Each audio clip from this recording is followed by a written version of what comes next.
CPT test prep tip of the day.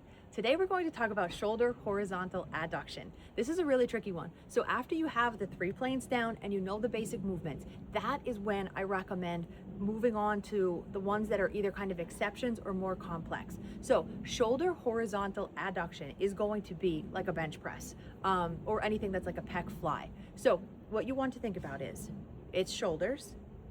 When we see that word horizontal, it means that we're going to be moving on the horizon. So that's the way to think about it there.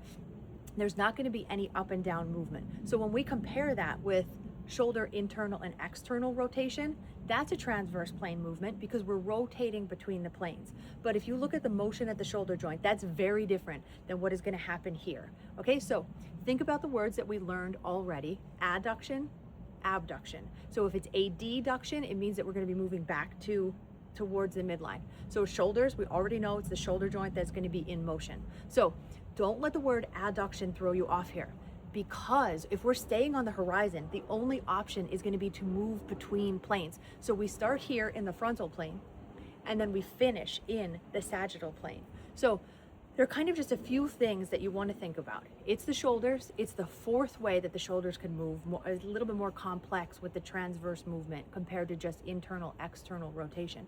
But think about the abduction, adduction on a straight line, okay, on a flat line. So if we're staying on the horizon, on a horizontal line, we can adduct in, we can abduct out. So this is the motion. So it doesn't matter if your arms are going to be broken at the elbows if you're into a bent position like it would be for a bench press, okay? And then it also doesn't matter what position you have your wrists in. So if we're doing something like a fly, then that is going to be shoulder horizontal abduction because we're opening back out. Like and subscribe for tips every day.